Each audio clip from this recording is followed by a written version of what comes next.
About 5 people reportedly died at Kabul Airport as thousands tried to flee the war-torn Afghanistan. The people were trying to cling onto a warplane as it prepared to take off at Kabul Airport. This is after the Taliban insurgents entered the Afghanistan capital, Kabul, on Sunday. For analysis on these developments, I'm joined by Brenthurst Foundation Director, Dr. Greg Mills. Dr. Mills, good morning to you, and thank you so much for your time this morning. There's a lot of concern around whether or not what is happening in that country, in Afghanistan, can be contained there. Do you get a sense that countries nearby should be worried? I think probably not in the short term, although they're going to suffer from refugee flows, which is a tradition of conflict in Afghanistan. You know, in the early 1990s, there were nearly 4 million Afghan refugees in Pakistan alone, and that laid the seeds for this conflict. So I think that'll be a short-term humanitarian effect.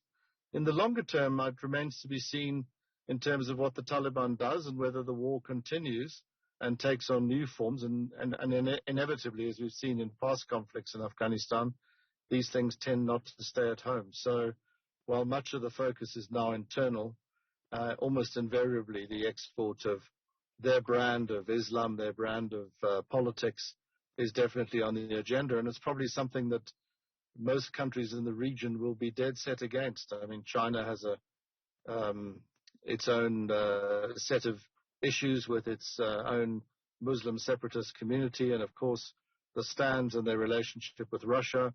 They have their own history with Afghanistan, and then there's the Sunni-Shia issue between Iran and Afghanistan, and between Iran and Pakistan. So it's unlikely that this is going to stay at home, but for the moment, I believe that much of the questions are going to be around humanitarian people flows as we're seeing these desperate sort of high-speed Saigon-type scenes from Kabul Airport. And the Taliban has come out to say that things will stay the same for now. Can they be trusted given their track record? Well, would you put your pension with the Taliban? Probably not. You know, there's a lot of talk about a moderate Taliban, a different Taliban. It remains to be seen whether the Taliban that's been negotiating in Doha is the same as the one that's currently on the streets of Afghanistan. And, you know, how, I suppose, united, how homogeneous that group is. I mean, what the Taliban has been extraordinarily successful at is building sets of regional alliances from around a small rump of probably 50 to 60,000 fighters, and they've gradually, as they've gone along, made local alliances, picked up local recruits, picked up local militia from all manner of sources, including local warlords. And it remains to be seen whether this will in fact stay together as an alliance now that they've removed the government from power. And the government, of course, was not universally disliked, but certainly was not popular across Afghanistan.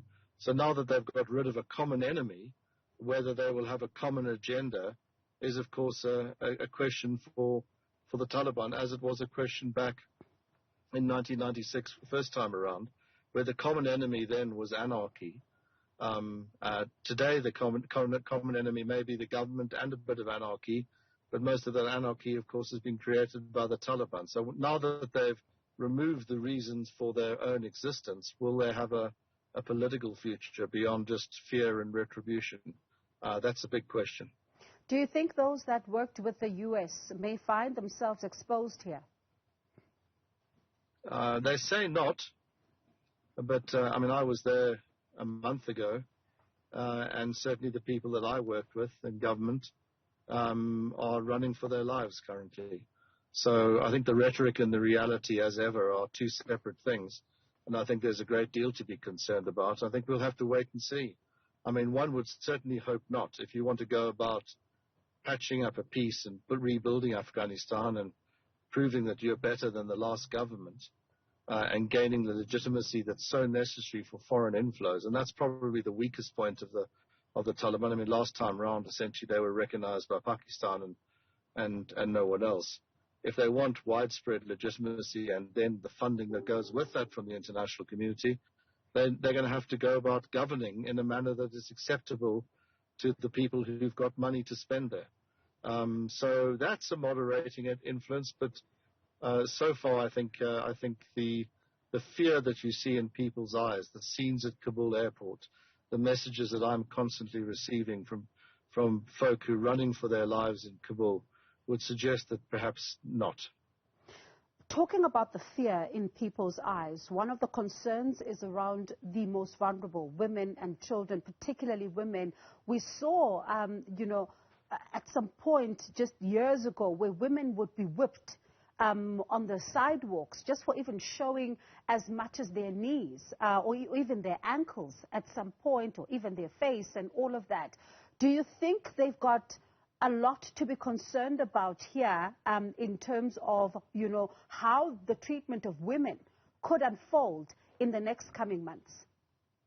Yeah, when I say humanitarian disaster, I mean that not just in terms of refugee flows and violence and all the associated aspects of that. I mean this particularly in terms of what's going to befall half the Afghan population in gender terms. It's being relegated to a second-class status almost immediately and having to parade around in burqas and not leave home and all these sorts of strictures that were imposed by the Taliban version 1.0 at least.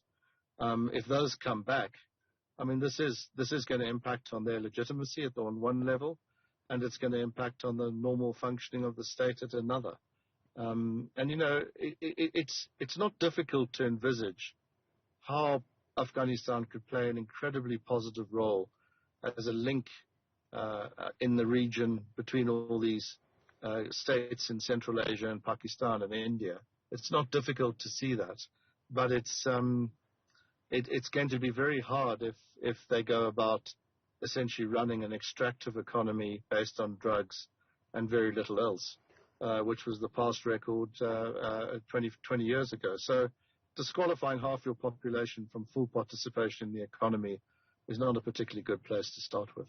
Do you think that the pullout by the U.S. Government was irresponsible, and should the now former President Ashraf Ghani, should he have stayed on, what would have happened to him?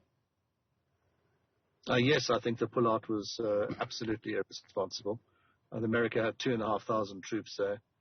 It wanted to get out. It wanted to end the mission. This was on the agenda of Biden back in 2008.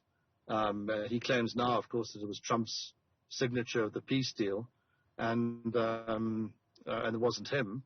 But he didn't need to pull those 2,500 troops out. They could have stayed there as a sort of a gossamer political form of protection, and kept the enablers, the air assets and the money flowing to the Afghans to maintain a measure of stability. But they decided that they wanted to go. They went much quicker than people had anticipated and planned for in Afghanistan. Biden didn't go as quickly as Trump says he was going to go, but he still went quickly. But much more importantly, this is a dramatic failure of politics. War is created because of the failure of politics, and wars are ended through politics. You put a political solution together. They should have done this in the early 2000s with the Taliban. The longer the war dragged on for, the more difficult it was to cobble together a political solution. And ultimately, the Americans cobbled together a solution with the Taliban, which didn't involve the local government.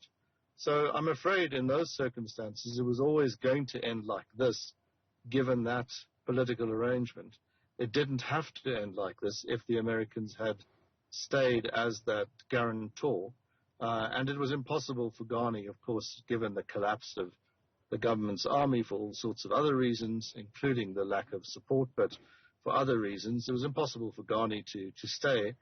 And, he was probably would have been a good peacetime leader in terms of development, a World Bank background, but he was not suitable for fighting a conflict. You needed somebody who had the political about them to be able to put this deal together. So this is a failure, a dramatic failure, once more, a reminder of how politics gets us into conflict, and only politics can get us out of conflict. All right. Thank you so much for your time. We certainly do appreciate it. That was Brenthurst Foundation Director, Dr. Greg Milton.